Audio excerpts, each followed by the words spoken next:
오늘 말씀의 제목은 우리는 왜 하나님을 거부하는가입니다. 우리는 왜 하나님을 거부하는가? 죽은 지 나흘이 지난 나사로의 시신이 다시 일어났습니다. 아마도 인간이 볼 수 있는 것 중에서 가장 경이로운 장면이 아니었을까 생각을 해봅니다. 죽어서 나흘이나 지난 썩어져 가고 있는 그 시신이 벌떡 일어나는 것이죠. 이 경이로운 광경을 정말 많은 사람들이 목도하였습니다. 그러나 그들의 반응은 너무나 달랐다는 것이죠. 어제 우리 김준영 목사님께서 말씀하신 것처럼 어떤 이들은 그 광경을 보고 예수님을 믿은 자들도 있었지만 그 중에는 예수님이 하신 일을 이 바리새인들이 고하고 또 예수를 어떻게 죽일까, 예수를 어떻게 처리하면 좋을까, 그것을 고민하며 예수님을 거부했던 자들도 있었다는 것입니다. 어떻게 같은 이 사건을 보고도 어떤 사람들은 그 사건을 통해서 예수님을 믿는데 또 어떤 이들은 바리새인들의 밀고를 하고 심지어 그를 죽일 생각을 하고 있었을까? 오늘 새벽에는 이 나사로가 다시 살아난 이 사건 이후에 예수님을 죽이려고 하였던 대제사장들과 바리새인들의 이 악랄한 회의를 조명해 보면서 왜 우리가 하나님을 거부하고 왜 우리가 알면서도 깨달으면서도 왜 우리가 하나님의 뜻을 거스르려 하는지, 거부하고자 하는지, 그 이유가 무엇인지를 함께 살펴보고 이 악인들을 통한 반면 교사의 교훈을 얻어보고자 합니다. 왜 우리는 하나님을 거부하는가? 그 첫 번째는요, 바로 내가 가진 것들을 놓치기 싫어서입니다. 왜 우리는 하나님을 거부하는가? 그 첫 번째, 내가 가진 것들을 놓치기 싫어하기 때문이죠. 47절과 48절을 보겠습니다. 이에 대제사장들과 바리새인들이 공회를 모으고 이르되 이 사람이 많은 표적을 행하니 우리가 어떻게 하겠느냐? 만일 그대로 두면 모든 사람이 그를 믿을 것이요 그리고 로마인들이 와서 우리 땅과 민족을 빼앗아 가리라 하니. 대제사장들과 바리새인들의 우려는요, 예수님이 많은 표적을 행한다는 것이었습니다. 그리고 그 결정적인 것이 바로 죽은 나사로를 다시 살려낸 바로 그 사건이었다라고 하는 것이죠. 그의 이러한 사역들을 그냥 내버려 둔다면 더 많은 사람들이 예수님을 믿을 것이고 또 이로 인해서 민심이 동요된다면 기존에 유지되던 이 체제가 또한 흔들리게 될 것이고 또 그로 말미암아 로마 정부가 개입해서 자신들이 누리고 있었던 그 모든 권위와 그 모든 기득권을 잃게 될 수도 있었기 때문에 바로 그 점 때문에 그들은 예수 그리스도의 이 놀라운 사역들을 보고도 그리고 그것을 알고도 믿으려 하지 않았다. 거부하고자 하였다라고 하는 것입니다. 대제사장들과 바리새인들의 눈에는 예수님이 하나님께서 구약을 통해 예언하신 치유와 이 회복의 성취보다 많은 사람들이 예수님을 따르게 되어서 현재 안정적으로 자신들에 의해서 유지되고 있었던 그 체제가 자신들이 누리고 있었던 그 기득권이 흔들리게 되면 그것을 잃게 될까, 그것이 걱정이었다고 하는 것입니다. 예수님의 이적을 이 표적이라고 말하는 것을 본다면 그들도 예수님의 능력을 부정하지는 않았던 것 같아요. 예수님의 능력을 부정하지는 않았지만 그 표적들이 계속되어진다면 더 많은 것들을 그들이 잃게 될 수 있었기 때문에 예수님의 그 능력을 보고도 알고도 또한 인정하고도 믿지 않으려 했다. 거부하고자 했다. 우리가 이 악인들의 음모와 같지는 않다 하더라도 나는 내 것을 지켜야 한다. 또 내가 누리고 있는 것들을 나는 절대로 놓칠 수 없다. 때로 우리가 가진 소유 혹은 안정에 대한 우선순위 때문에 이것이 하나님의 일이라고 하는 것, 이것이 하나님의 뜻이라고 하는 것을 우리가 분명히 알고도 그것을 온전히 우리가 순종하지 못하는 그러한 순간들이 우리에게는 분명히 있다라고 하는 사실입니다. 하나님의 일, 하나님의 사역으로 인한 불안과 두려움, 혹은 우리가 잃을 수도 있는 우리의 물질, 또 우리의 자리, 우리의 권위 때문에 하나님의 뜻을 외면하고자 할 때가 저와 여러분들의 삶 가운데 있지는 않습니까? 민수기에서 가나안 땅을 정탐했던 10명의 정탐꾼들이 했던 실수가 무엇이었을까요? 그들은 각 지파의 지휘관이었고 또 리더였습니다. 가장 똑똑하고 또 가장 잘난 사람들이 정탐꾼으로 뽑혀서 각 지파를 대표해서 가나안 땅을 정탐하게 되었던 것입니다. 그런 그들이 가나안 땅이 하나님께서 말씀하신 약속의 땅이라고 하는 사실을 그들이 몰랐을까요? 그 땅이 정말 좋은 땅이라고 하는 것을 그들이 몰랐겠습니까? 그 땅을 취하는 것이 정말 하나님께서 자신들에게 원하시는 그런 사명이라고 하는 것을 그들이 몰랐겠습니까? 그들은 알았습니다. 문제는 그게 아니에요. 문제는 자신들이 가진 이 안정이라고 하는 것을 놓치기 싫었다라고 하는 사실입니다.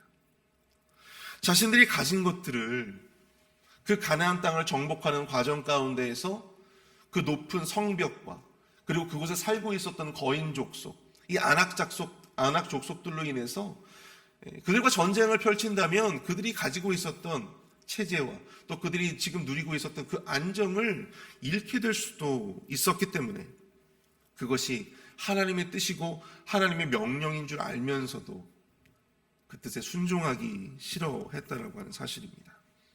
하나님의 뜻을 거부하고자 했다라고 하는 것이죠. 그리고 그 결과는 우리 모두가 너무나도 잘 알고 있습니다. 복음서의 부자 청년이 왜 예수님을 믿지 못했을까요? 왜 그가 근심하며 예수님을 떠나야만 했을까요? 예수님의 능력을 몰라서였겠습니까? 그분의 지혜를 몰랐을까요? 그렇지 않습니다. 문제는 그 또한 그가 가지고 있었던 이 물질이라고 하는 그 안정감, 그것을 놓치고 싶어 하지 않았기 때문이었어요. 예수님을 믿는 것 때문에 자신이 가진 물질의 안정을 놓치고 싶어 하지 않았습니다. 우리가 하나님을 거부하는 것, 우리가 하나님의 뜻이라고 하는 사실을 분명히 알고도 그것을 믿으려 하지 아니하고 따르려 하지 않는 것, 순종하려 하지 않는 것은 몰라서가 아니에요. 그것은 하나님의 뜻이고 하나님이 우리에게 원하신다는 것은 아는데도 불구하고 그것보다 내가 가진 것, 내가 지금 누리고 있는 것들을 놓치기 싫어하기 때문에 우리는 하나님의 뜻을 부정할 때가 있고 하나님의 뜻을 알고도 따르려 하지 않을 때가 너무나 많이 있다는 사실입니다.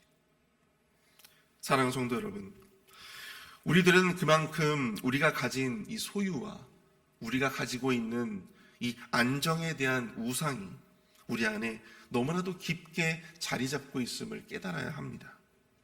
그리고 그것을 늘 경계할 수 있어야 합니다.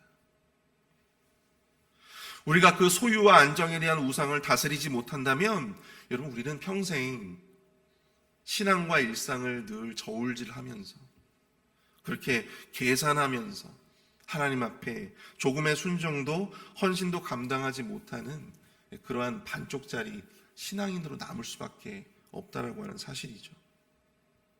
아니면 자기 스스로 자기 삶을 침범하지 않는 선에서 최대한 안정적으로 최대한 자기 루틴에 따라서 제한된 그러한 신앙인으로 남을 수밖에 없는 것입니다. 하나님, 내가 하나님을 예배하겠습니다. 그런데 저의 방식에 따라서 저의 루틴에 따라서 하나님을 예배하겠습니다. 하나님, 제가 하나님을 위해서 헌금하겠습니다. 하지만 내 안정된 삶을 다 유지하고 난 다음에 내가 주를 위해서 헌신할게요. 내가 하나님 봉사하겠습니다. 그런데 단 제가 정한 시간 안에서 제가 봉사하겠습니다. 사랑하는 성도 여러분, 우리의 모습은 과연 어떻습니까? 때로 내가 가진 소유와 이 안정에 대한 욕구 때문에 그것에 더 큰 우선순위를 두기 때문에 엄연히 하나님이 원하시는 것을 알면서도 하나님의 뜻이라고 하는 것을 깨달으면서도 스스로 순종을 포기해야만 했던 그러한 순간, 그런 제한된 신앙이나 순종을 선택한 적은 없으십니까? 오늘 이 대제사장들과 바리새인들이 범했던 이 악한 회동을 통해서 우리에게 주시는 반면 교사의 교훈이 무엇인지를 우리가 바로 깨달을 수 있게 되어지기를 바랍니다. 때로는 나의 소유를 잃더라도, 때로는 나의 안정과 나의 루틴이 흔들린다 할지라도, 그것이 하나님의 뜻이라면, 그것이 하나님이 나에게 원하시는 것이라면 응당 겸허히 받아들이고 또 순종할 수 있는 그 성숙한 신앙의 믿음이 오늘 저와 여러분들의 삶 가운데 있게 되어지시기를 축복합니다. 하나님을 위해서 나를 내려놓는 그 성숙한 신앙의 순종의 끝에 나를 높이시고 또한 나를 다시 세우시는 하나님의 놀라운 은혜와 축복을 경험하게 될 줄로 믿습니다. 왜 우리는 하나님을 거부하는가? 그 두 번째는요, 바로 자신의 목적으로 하나님을 섬기기 때문입니다. 자신의 목적으로 하나님을 섬기기 때문에 우리는 하나님을 거부하게 되는 것입니다. 공회에 모인 대제사장들과 바리새인들 사이에서 한 사람이 등장하는데요, 바로 그가 그 해의 대제사장이었던 가야바라고 하는 사람이었습니다. 그는 안나 대제사장에 이어서 유대의 대제사장으로 등극을 하였는데요, 원래 구약시대의 대제사장은 종신직이었습니다. 아론의 자손들 중에서 한번 임명이 되고 나면 죽을 때까지 그 직을 감당했습니다. 그러나 이 로마가 유대를 지배하게 되면서 그것이 완전히 뒤바뀌어 버리게 되었어요. 대제사장의 임명권을 정치 권력이 장악하게 되었습니다. 로마의 총독이나 아니면 로마의 분봉왕이 이 대제사장을 임명할 수 있게 된 것이죠. 그래서 그 많은 인물들 가운데에서 로마 정부나 혹은 이 왕에게 충성을 맹세할 수 있는 그러한 자들, 정치 권력에 아부할 수 있는 그러한 자들에게 그 직이 돌아가게 된 것이죠. 가야바도 안내에 이어서 이 대제사장으로 임명된 자로서 이 로마 정부에 충성하여 자신의 직을 유지할 생각밖에는 없었던 자기 보신적인 그러한 인물이었습니다. 그런데 그가 이러한 이야기를 합니다. 우리 본문 이 50절인데요. 한 사람이 백성을 위하여 죽어서 온 민족이 망하지 않게 되는 것이 너희에게 유익한 줄을 생각하지 아니하는도다 하였으니, 그가 한 말은 이미 구약의 속죄 제사를 비롯한 구약의 다양한 곳에서 언급되어졌었던 바로 이 속죄의 개념, 희생양의 그러한 개념을 이야기하는 것이었습니다. 소위 희생양이 모두의 죄를 대신 담당하고 그들을 위해서 죽는 그 유대의 전통, 그 제사의 전통에 대해서.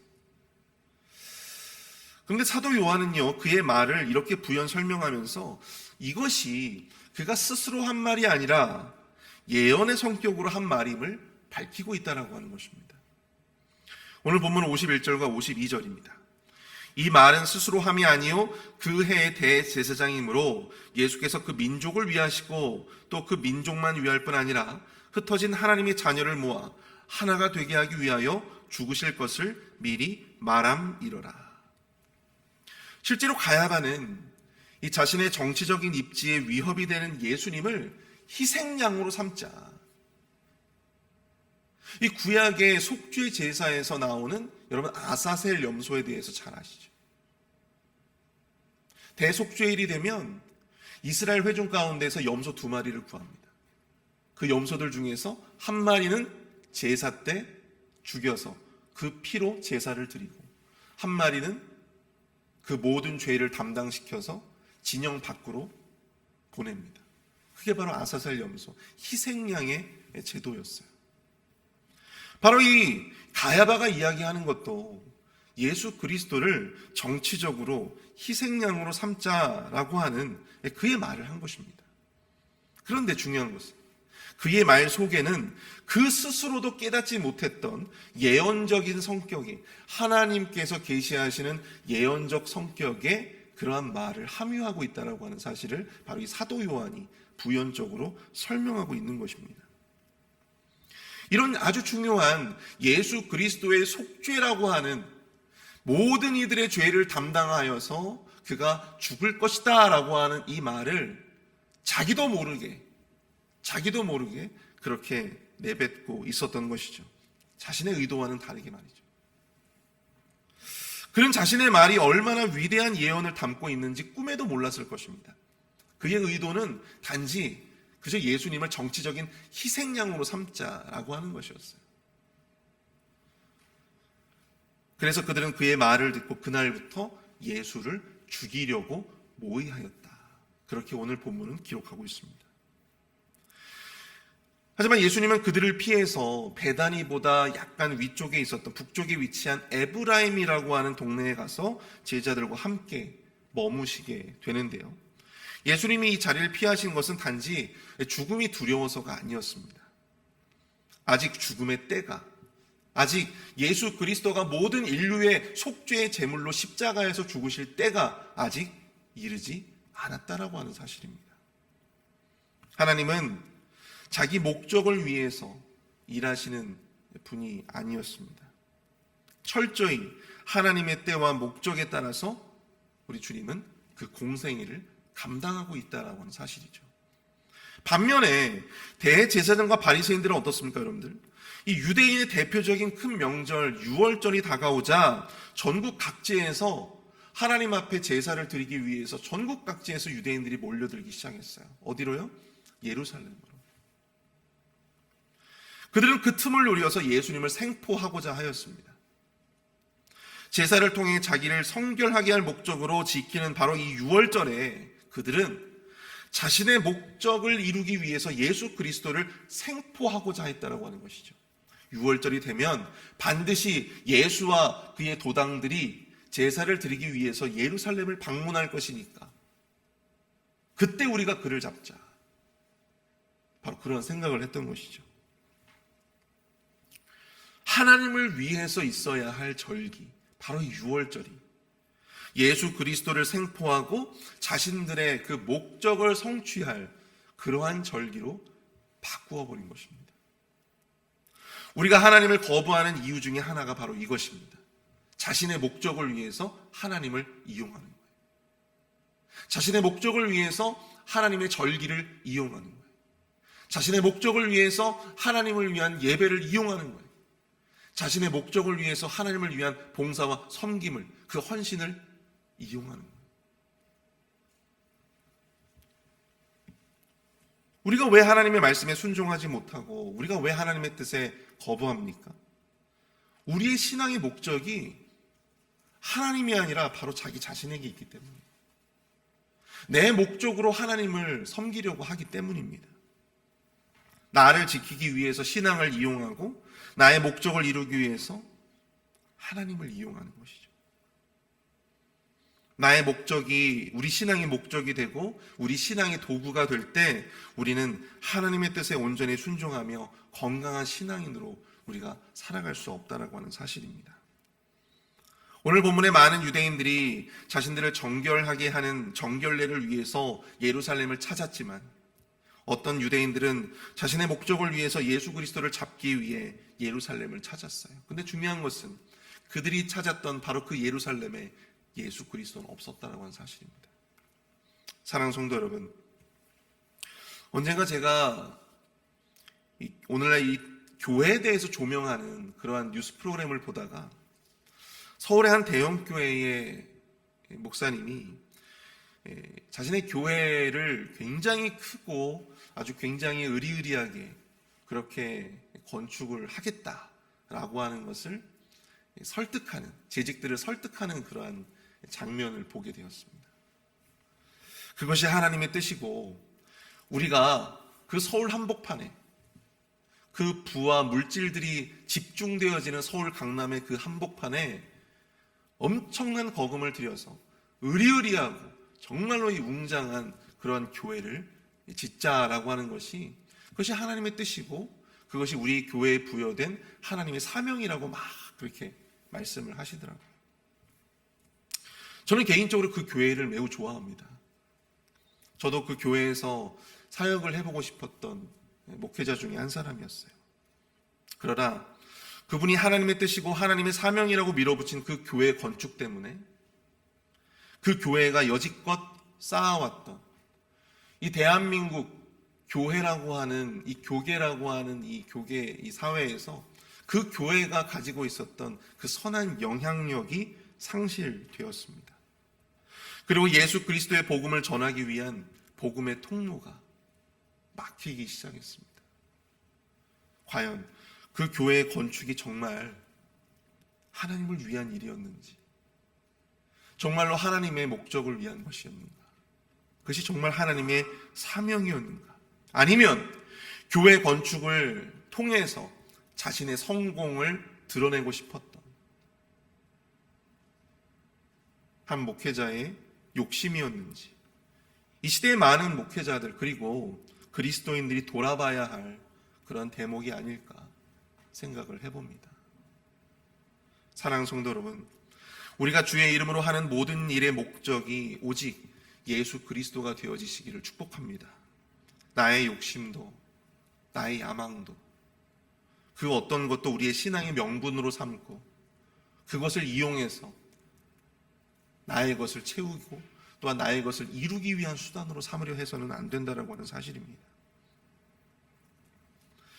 이 고백으로 우리가 우리의 신앙의 여정을 온전히 걸어갈 수 있게 되어졌으면 좋겠습니다.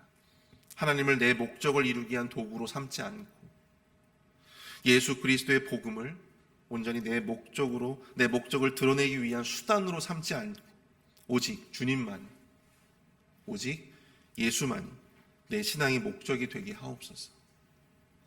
함께 고백할 수 있는 저와 여러분들이 되시기를 축복합니다. 오늘 말씀을 생각하면서 우리 이 시간 함께 기도했으면 좋겠는데요. 우리의 눈에, 우리의 마음에 그것이 하나님의 뜻이고 길이고 사명이라 여겨진다면 계산하지 아니하고 온전히 순종하며 그 길을 따르게 하여 주옵소서. 나의 소유와 안정감을 잃기 싫어서, 또한 나의 목적을 포기하기가 싫어서 하나님의 뜻을 포기하는 그런 인생이 되지 않도록 인도하여 달라고 우리 말씀을 생각하며 함께 합심하여 기도하도록 하겠습니다.